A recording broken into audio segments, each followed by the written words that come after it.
Selama bulan Januari kita masih membahas tentang kingdom living, saudara, tentang nilai-nilai kerajaan Allah, bagaimana kita hidup di dalam pemerintahannya Allah selama kita masih di bumi.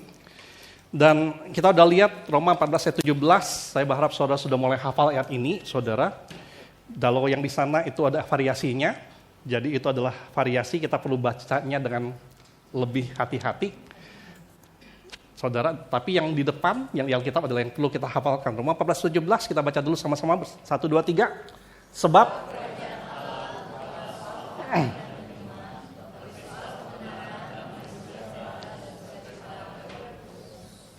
kerajaan Allah bukanlah soal makanan dan minuman, bukan soal aturan tertentu, bukan soal kondisi lahiriah tertentu, bukan soal keadaan tertentu, tetapi soal apa?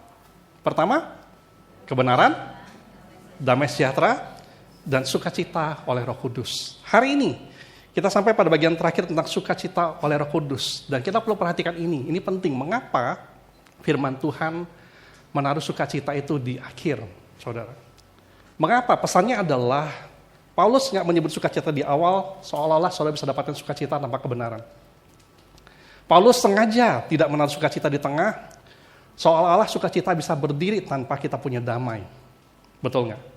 Dan Paulus menaruh sukacita di akhir, karena sukacita adalah hasil akhir atau adalah buah yang matang, saudara. Saudara perhatikan ini, saya buat sebuah gambar ilustrasi buat kita.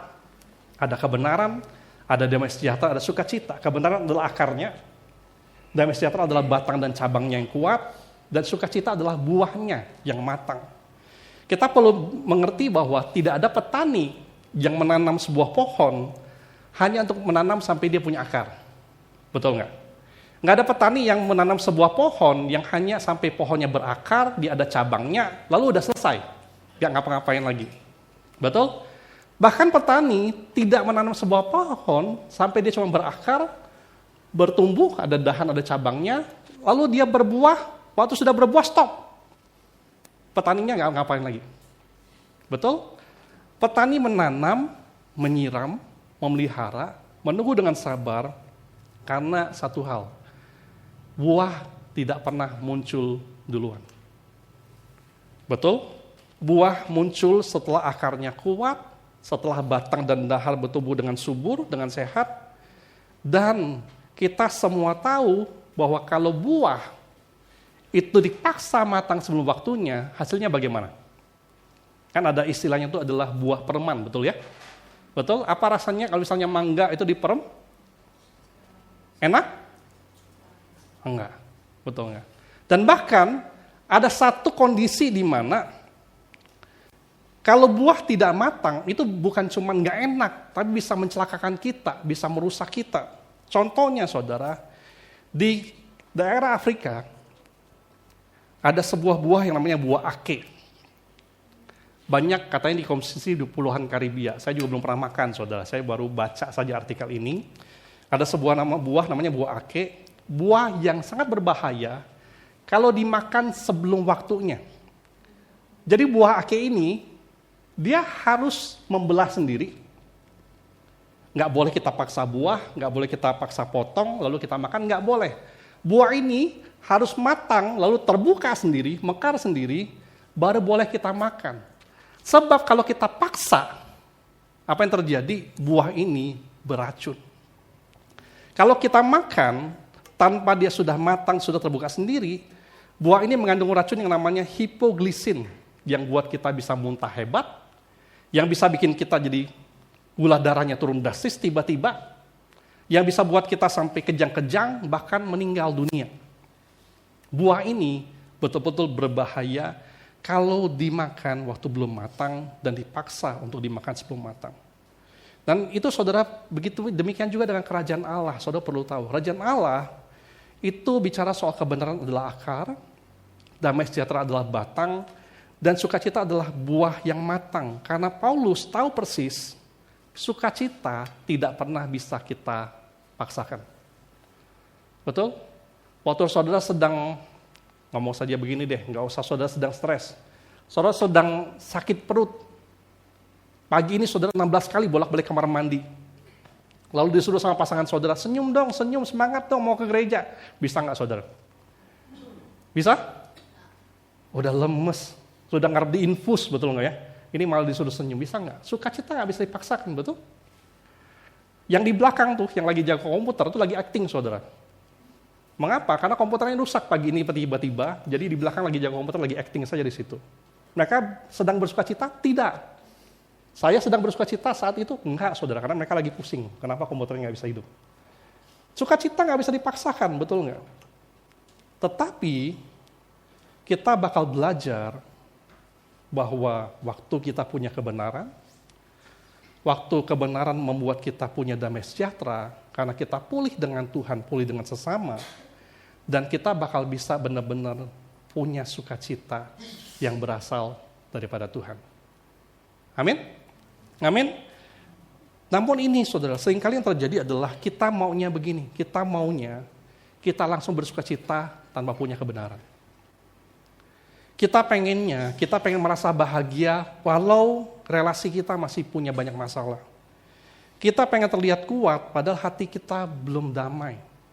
Tapi saudara perlu tahu, bagi Tuhan, kebenaran Tuhan bagi kita hari ini adalah sukacita itu hanya bisa kita dapatkan, kita nikmati kalau dia matang. Nah, menarik begini. Dalam Roma 14 ayat 17. Sukacita oleh Roh Kudus.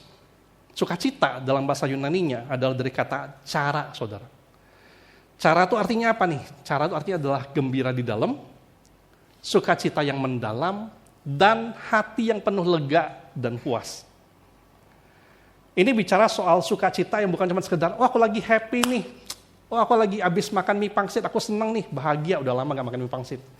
Bukan cuma sekedar saudara sedang pergi jalan-jalan, lalu selama liburan saudara sedang bersukacita, lalu begitu pulang ke rumah ketemu cucian, sukacitanya hilang.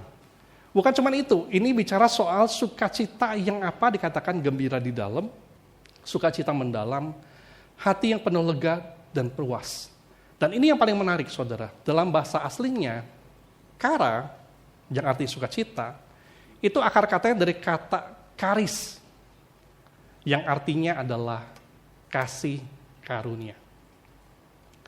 Firman Tuhan sekali lagi sungguh-sungguh mengajar kita cuma bisa punya kara, sukacita mendalam itu, kalau saudara punya namanya kasih karunia. Ngomong dulu kanan kiri, punya kasih karunia enggak?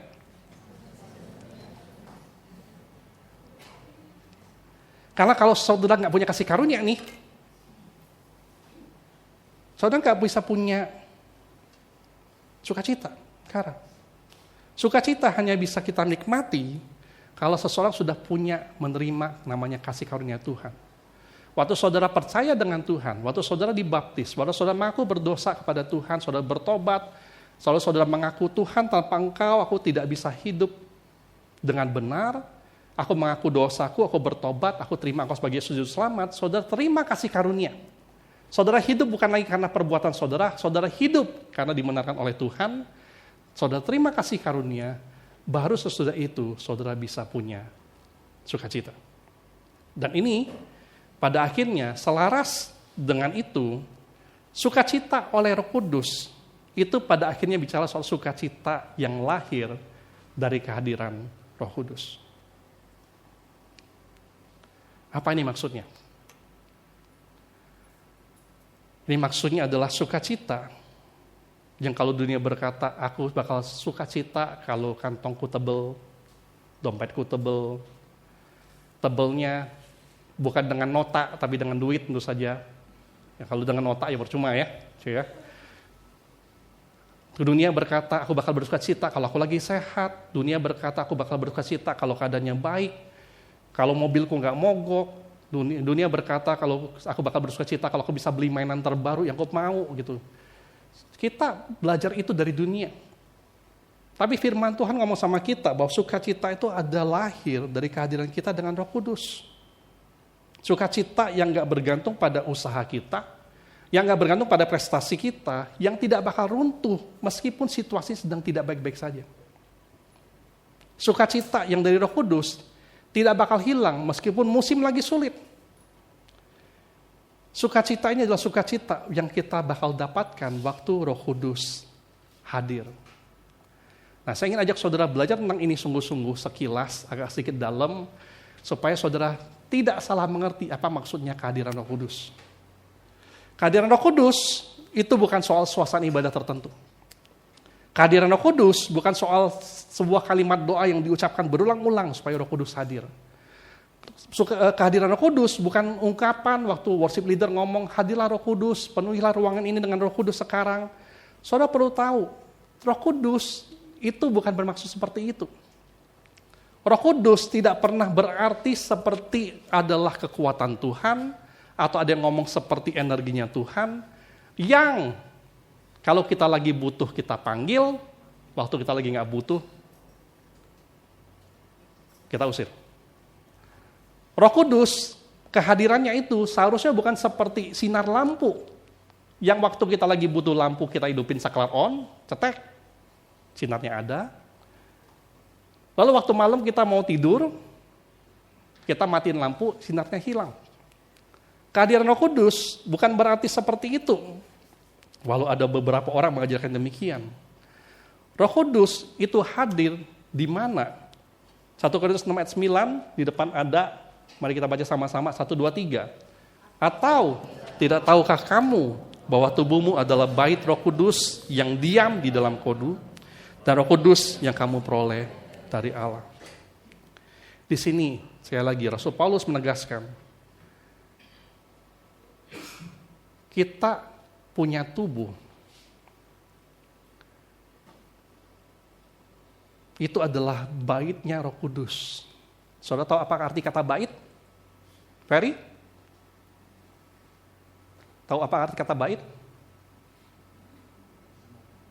Apa? Tempat tinggal rumah, betul loh, hebat loh. Tepuk tangan buat Ferry loh. Dia kalau kuliah teologi berarti Yunaninya A berarti harusnya.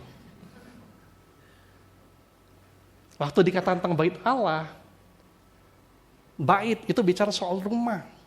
Yang artinya Paulus mengajarkan kita bahwa Roh Kudus itu punya rumah di mana? Di dalam kita. Roh Kudus itu nggak singgah. Dia nggak datang dan pergi. Roh Kudus itu tinggal diam di dalam setiap orang percaya. Kapan dia tinggal diam? Sekali lagi, waktu kita terima karis, kasih karunia, Roh Kudus tinggal di dalam kita. Dan waktu Roh Kudus tinggal di dalam kita, itu bukan bicara soal emosional sesaat, bukan cuma bicara soal suasana ibadah yang menyentuh, bukan cuma soal pengalaman manifestasi tertentu, itu bicara soal begitu karis ada, Roh Kudus hadir, kita bakal menerima sukacita dari Roh Kudus. Sukacita ini tidak selalu spektakuler, saudara. Tapi stabil. Sukacita dari Roh Kudus tidak selalu bising, tapi bakal selalu kuat. Sukacita dari Roh Kudus bahkan tidak selalu bebas air mata, tapi membuat kita tidak kehilangan pengharapan. Roh Kudus bakal mengingatkan kita setiap kali kita gagal hidup dengan standarnya Tuhan. Karena kita tidak sempurna, karena dunia tidak sempurna. Meskipun firman Tuhan sempurna, kita bakal gagal terus. Dan waktu kita gagal, Roh Kudus bakal meneguhkan kita bahwa kita adalah tetap anak-anak Allah meskipun apapun yang sudah kita lakukan. Saya bersyukur buat itu. Kita bersyukur buat itu. Roh Kudus bahkan meneguhkan kita bahwa kasih karunia Tuhan tidak bakal berubah, nggak bakal pernah hilang. Meskipun kita seringkali gagal hidup dengan standarnya Tuhan. Roh Kudus bakal hadir membuat kita punya sukacita lewat apa? Waktu kita merasa pahit di dalam, waktu kita merasa terluka dengan sangat, kita bisa memilih untuk membenci orang, pengen membalas orang, tapi Roh Kudus memberikan pada kita damai dan sukacita yang membuat kita tidak punya kepahitan atau putus asa. Sekali lagi, Roh Kudus hadir memberi sukacita. Itu bukan berarti kita bakal selalu happy terus sepanjang waktu. Karena apa? Sudah perlu tahu, Alkitab tidak pernah berkata bahwa orang percaya tidak boleh sedih. Alkitab tidak pernah berkata bahwa orang percaya tidak boleh nangis. Alkitab tidak pernah berkata bahwa kita nggak boleh lelah. Karena saudara tahu apa? Yesus sendiri mana? Saudara pernah baca ayat Alkitab bahwa Yesus menangis? Pernah? Lili, mana dengar? Betul ya? Kalau Yesus boleh menangis, mengapa kita tidak boleh nangis? Firman Tuhan sendiri berkata, pemazmur sering mengeluh. Dia ngomong sama Tuhan. Firman Tuhan, Rasul Paulus menulis tentang duka cita, tekanan hidup, air mata. Namun ini yang Roh Kudus mau berikan pada saudara. Dia bakal hadir, berdiam, dekat dalam hidup kita, memberi kita kekuatan untuk bertahan, keberanian untuk melangkah, dan pengharapan untuk menantikan pemulihan Tuhan. Itu yang Roh Kudus mau kasih buat saudara. Sukacita ini bakal bisa hadir, bahkan bersamaan dengan air mata saudara turun. Kalau saudara dalam minggu ini ada menangis, saudara perlu tahu, itu tidak berarti saudara sedang kehilangan sukacita. Saudara sedang bersama dengan Tuhan, melewati masa-masa sulit. Sukacita Roh Kudus bisa hidup di tengah pergumulan kita, meskipun pergumulan tetap ada. Pertanyaan kita belum terjawab. Kita bahkan belum bisa melihat jalan keluar dari masalah kita. Kita bisa punya sukacita, percaya bahwa Tuhan tetap bekerja, meskipun kita belum melihat hasilnya sekarang. Sukacita Roh Kudus bakal mampu memberi kita kekuatan bahwa kita terluka, tapi mau pulih. Kita kepahitan, tapi mau buang kepahitan itu. Karena apa? Kita tahu persis yang harus tinggal di dalam adalah Roh Kudus. Dan kita pengen Roh Kudus bekerja sedalam-dalamnya, selega-leganya dalam hati kita. Dengan cara apa? Membuang semua hal yang buruk, yang memakai ruangan di hati kita. Kita mau Roh Kudus bekerja dengan lega, mari kita buang semua yang lain, yang jelek, yang buruk itu. Baru Roh Kudus bakal membuat kita sembuh dari luka-luka kita. Dan pertanyaan berikutnya begini. Kalau pada akhirnya cuma sekedar Roh Kudus hadir, lalu kita terima sukacita, apakah itu artinya sudah kita pasif saja? Kita nggak perlu lakukan apapun, kita nggak perlu kerjakan apapun, kan sudah terima sukacita Tuhan dong. Berarti harusnya, mau pagi ini saya pergi ke sini, ban mobil pecah atau tidak, saya bakal tetap bersukacita. Mau pagi ini saya susah hidupin motor atau tidak, saya bakal tetap bersukacita. Apakah itu berarti sudah? Karena saya sudah terima, saya nikmati saja. Saya nggak perlu lakukan apapun. Nah, saudara, yang kedua yang kita perlu lakukan adalah sama seperti petani yang tadi saya ngomong di awal. Petani tidak cuma sekedar nanam pohon lalu nunggu akar. Betul nggak? Petani tidak sekedar pohonnya bertumbuh, ada batang dan akar yang sehat, lalu dia berhenti kerja. Bahkan petani tidak berhenti bekerja, waktu pohonnya sudah berbuah, lalu dia berhenti. Betul? Apa yang dia perlu lakukan berikutnya adalah dia merawat, dan kita juga perlu merawat sukacita kita. Karena kalau sebuah pohon buahnya sehat, akarnya kuat, batangnya tegak. Namun kalau begitu buahnya muncul, petaninya bilang, nah selesai gawe aku. Buahnya sudah ada. Aku pergilah liburan 3 bulan tinggalin lahan aku. Apa yang bakal terjadi? Buahnya jadi busuk, betul enggak? Begitu buah sudah muncul, petani enggak berkata, oh sudah nih selesai gawean aku. Tapi dia tetap merawat, betul enggak? Dia tetap memperbaiki, dia tetap menjaga.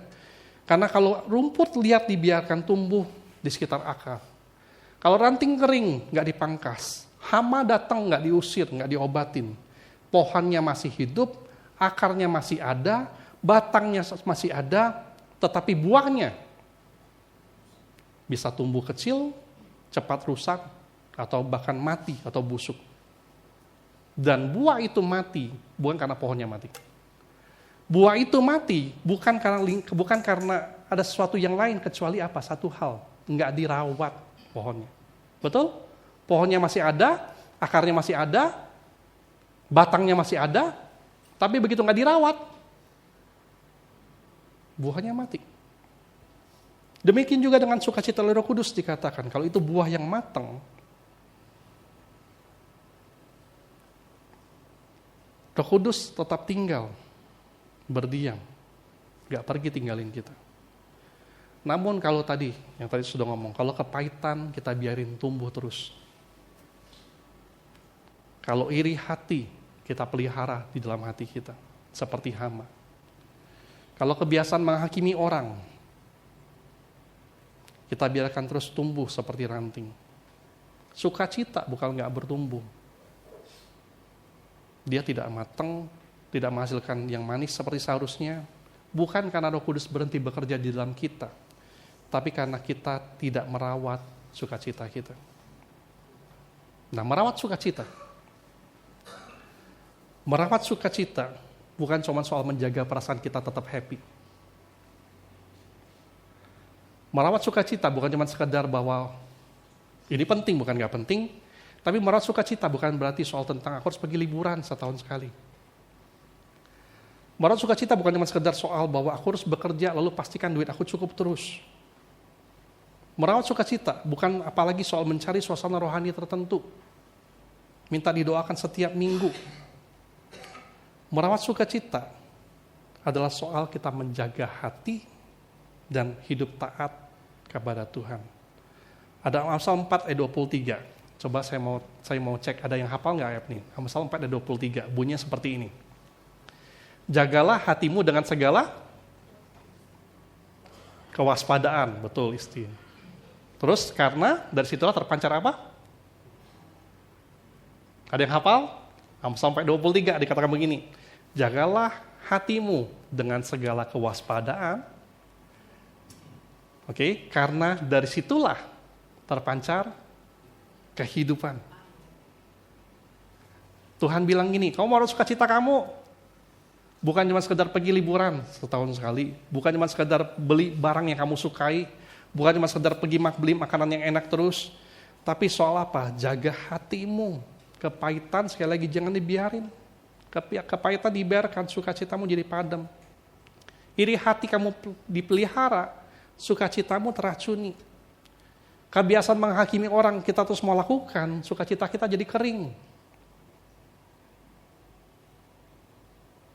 Kita perlu merawat dengan menjaga hati kita. Ditambah lagi, ini yang penting, kalau kita nggak hidup terus dalam ketaatan dengan Tuhan, sukacita kita juga bisa lama-lama padam. Kita perlu belajar terus taat sama Tuhan. Dan tahukah saudara, dalam kehidupan kita itu bukan memilih zaman sekarang. Kita bukan memilih antara dua, benar sama salah. Kita itu memilih antara apa? Antara apa yang mudah dan yang benar. Sudah tahu? Dulu kita mikir, pilihan kita itu antara kita milih benar atau milih salah. Tapi zaman sekarang, waktu bicara soal ketaatan, sebenarnya seringkali yang kita harus pilih adalah apa yang mudah dan apa yang benar. Karena pilihan kita tampaknya, aku mau lakukan ini, benar enggak Waktu kita mau pilih yang itu, kita bakal berpikir, kayaknya kalau lakukan itu lebih gampang deh. Kau udah ngerti? Contohnya begini. Ya kan? Ditilang polisi.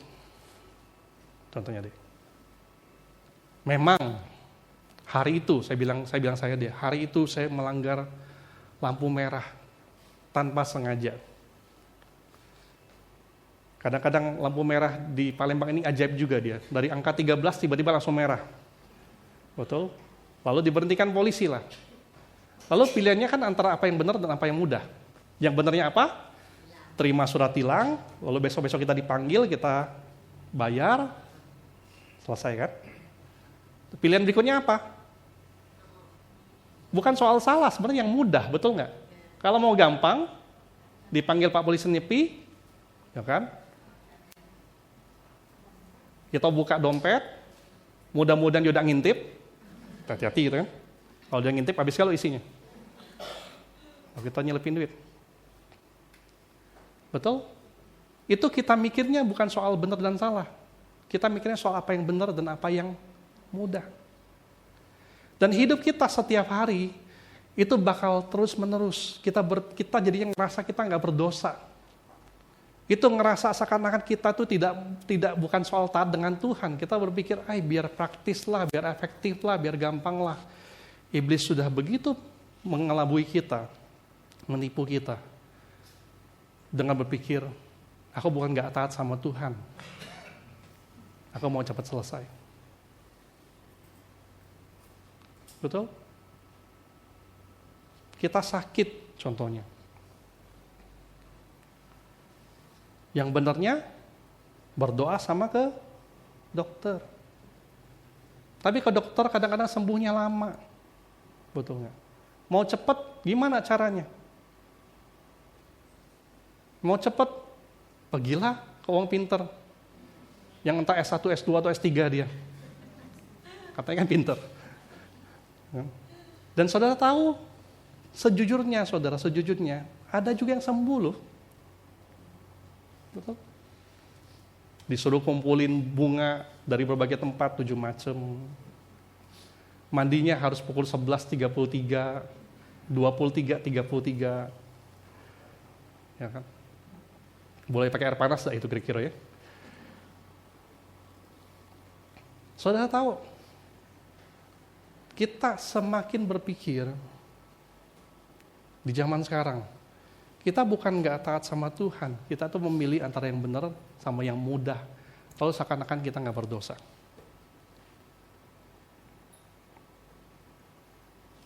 Tapi, waktu kita memilih apa yang mudah, bukan apa yang benar. Waktu kita memilih ego kita, bukan damai sejahtera, maka sukacita kita bakal hilang meskipun kita masih rajin ke gereja, meskipun kita masih rajin pelayanan, meskipun kita masih baca Alkitab tiap hari, bahkan mungkin meskipun saudara masih doa makan sebelum makan, kita nggak sadar kenapa ya sukacitaku hilang. Karena kita nggak jaga hati kita nggak rawat sukacita kita dengan betul-betul. Saya mengajak saudara mulai hari ini betul-betul untuk menjaga hati kita.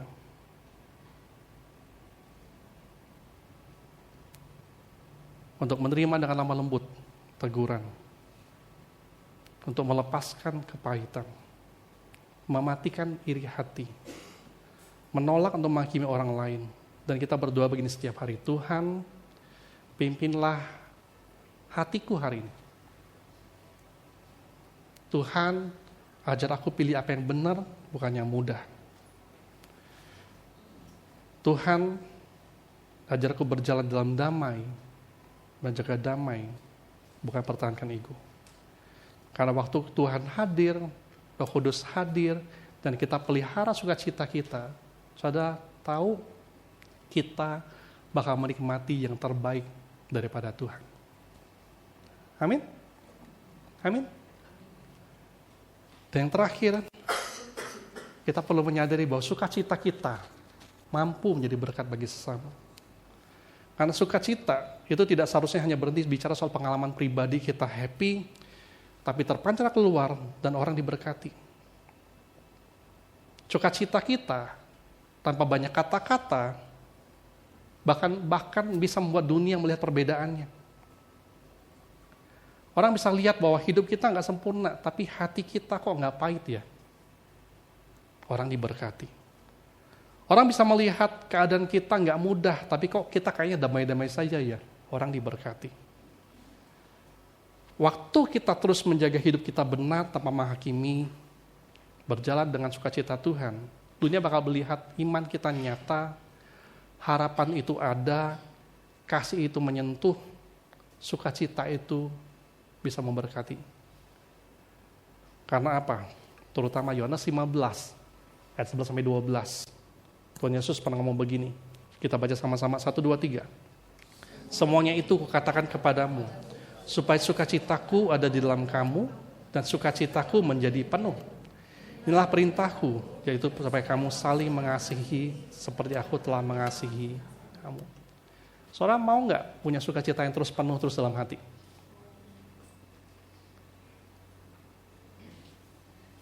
Saudara nggak mau nggak seperti air galon yang kita minum tiap hari itu isinya air? Kita bayangkan hati kita tuh terus penuh, bukan dengan air tapi dengan sukacita Tuhan. Apa yang Tuhan bilang sama kita? Firman-Ku diberikan supaya sukacitaku ada dalam kamu. Dan sukacitaku bakal jadi penuh. Waktu kapan? Waktu kita mau saling mengasihi. Waktu kita hidup enggak dengan egois, tapi dengan kasih. Waktu kita memilih mengasihi Tuhan dengan nyata setiap hari dan mengasihi sesama kita. Waktu kita ada orang minta didengarkan, kita mendengarkan tapi menghakimi. Waktu orang butuh bantuan, kita bantu dengan tulus, semampu kita, tanpa harapan bakal dibalas. Waktu kita berbeda pendapat, lalu kita pilih menjaga relasi daripada menang argumen. Waktu kita terluka, tapi kita belajar mengampuni, karena nggak mau jadi kepahitan. Waktu kita diberkati, dan kita pilih menggunakan berkat itu bukan untuk pamer, tapi untuk memberkati orang lain. Percayalah saudara bahwa sukacita yang dibagikan akan menjadi berkat bagi orang lain. Itu membuat sukacita kita nggak bakal berkurang, malah semakin dilipat gandakan oleh Tuhan. Amin? Karena firman Tuhan juga pernah ngomong gini, adalah lebih bahagia memberi daripada menerima. Saya mau sharing saudara, kalau saudara belum, siapa sudah pernah nonton film ini? Bagus. Oh. Baru kok tadi yang nonton, yang lain belum nonton? Netflix ada Netflix. Ya, resminya ada di Netflix kok ya. Itu yang benar, kalau yang nyaman, yang mudah banyak caranya. Oke? Saya mau cerita sama saudara film ini, saya nonton film ini beberapa waktu yang lalu. Ini cerita tentang siapa sih? Ini cerita yang bagi saya realistis, nggak dibikin-bikin. Dan banyak cerita serupa juga. Tapi mungkin ini kisah terbaru yang bisa kita sharing. Ada seorang bernama Otto di dalam film ini, namanya Otto Anderson. Dia pria tua yang pemarah, hidupnya kaku, kesepian, karena istrinya meninggal baru 6 bulan yang lalu. Selama ini dia hidup buat siapa?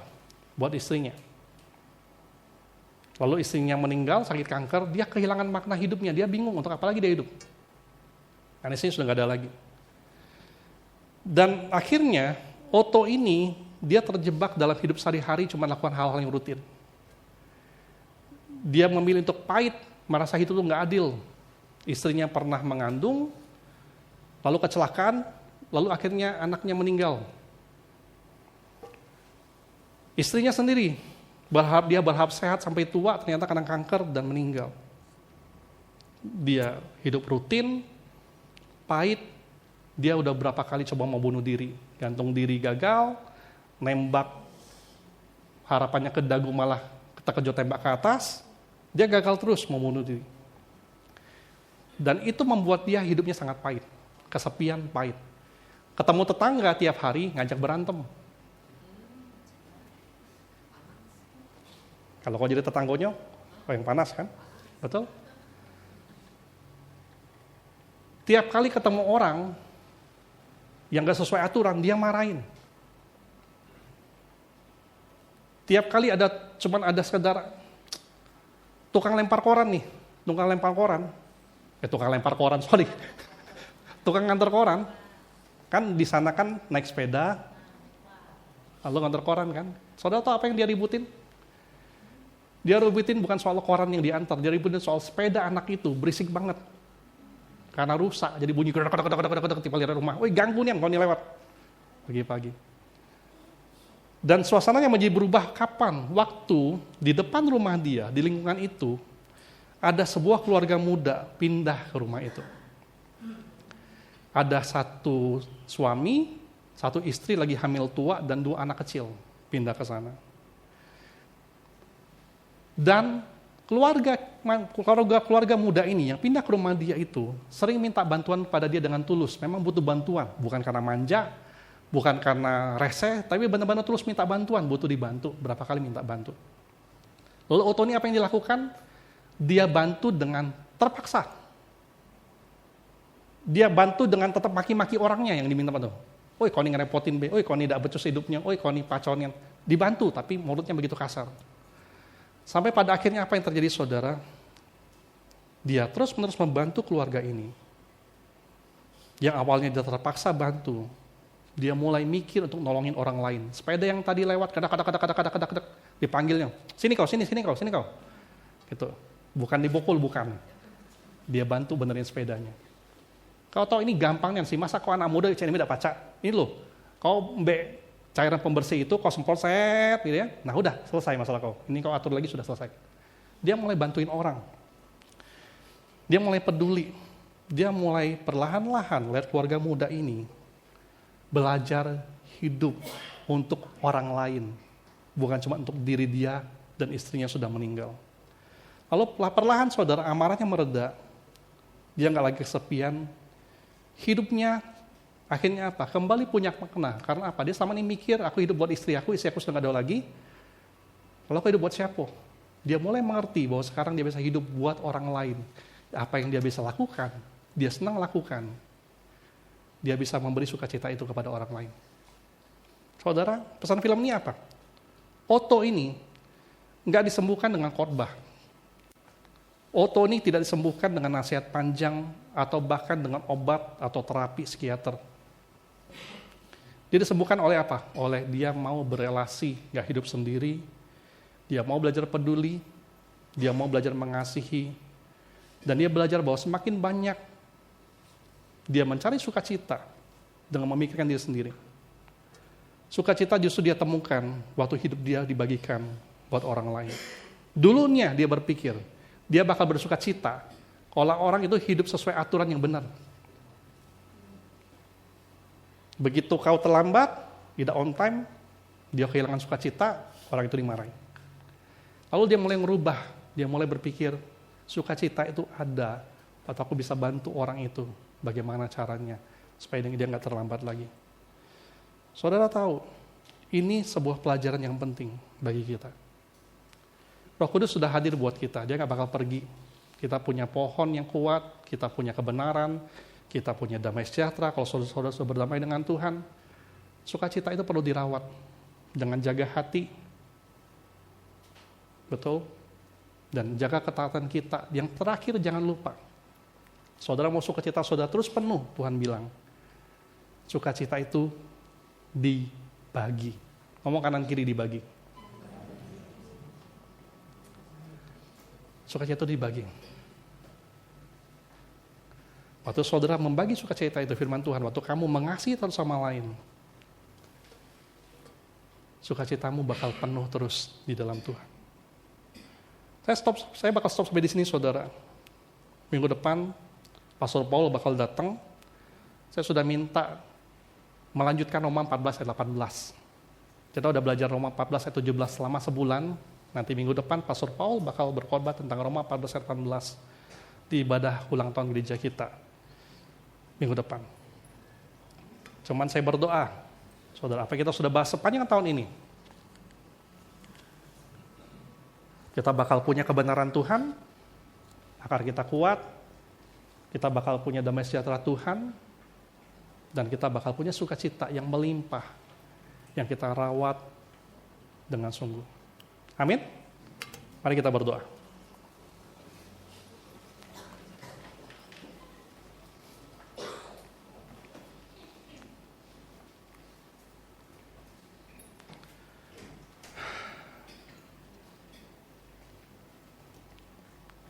Bapa kami di sorga, kami sungguh-sungguh berdoa seperti doa Bapa kami berkata, dikuduskan nama-Mu, datanglah kerajaan-Mu Tuhan. Biarlah nilai-nilai kerajaan Tuhan bisa kami hidupi setiap hari. Biarlah kami sungguh-sungguh bisa hidup dalam pemerintahannya Tuhan. Bukan apa yang paling nyaman, bukan apa yang paling mudah, tapi kami hidup sesuai dengan kebenaran Tuhan. Tuhan tolong kami yang tidak sempurna ini. Tuhan tolong kami yang hidup masih di dalam dunia yang tidak sempurna ini. Biar Roh Kudus hadir, memberi kekuatan, memberi hikmat, memberi pertolongan, untuk kami bisa terus melakukan kehendak Tuhan dalam kehidupan kami. Tuhan,